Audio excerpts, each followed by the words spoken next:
I got a phone call completely out the blue from Sir Ian McKellen. Yeah, Sir Ian McKellen, one of the greatest actors who's ever lived, phoned me up and said, John, I want you to do a pantomime. He said, because pantomime is how I fell in love with theatre. He said, I want to start in London and then tour. He said, but if you're going to be in it, you've got to commit to 6 months. I turn up on day one. He said, John, this play is called Mother Goose. He said, I'm going to be Mother Goose. I want you to be Daddy Goose. He said, the whole play builds up to a crescendo where you deliver to me a Shakespearean sonnet, and then we passionately kiss. And I went, oh, okay. He said, is that okay? I said, yeah, okay. I said, kiss. He said, passionately kiss. I said, okay, Ian. So I went home to Melanie. I said, Melanie, I've got to kiss Ian McKellen. She said, well, what's wrong with that? I said, I've never kissed a man before. She said, well, you don't mind men kissing? I said, yeah. I didn't think I was going to be one of them, though, did I? But I thought, get over yourself.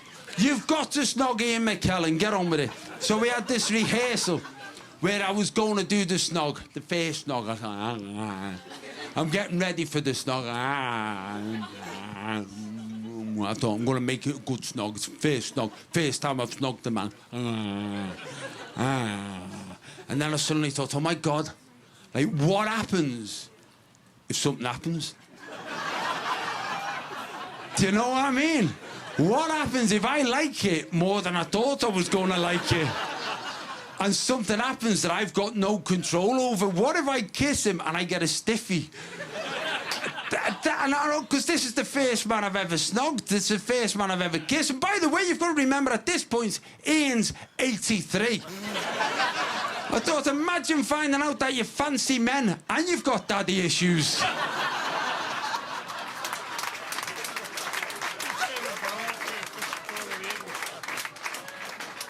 And then I thought, oh my God, this is the first human I've ever snogged who might get a stemmy. This is the first human who might... what happens if he gets a stiffy? I don't... What am I going to do? I don't know the protocol. I don't know what you do.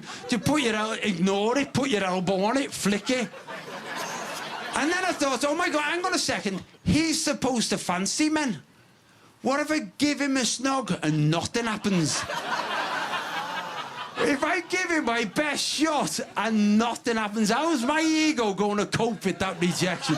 Honest to God, I don't know why I was so worried about it, because we snogged over 100 times and we both got stiffies, so it was fine.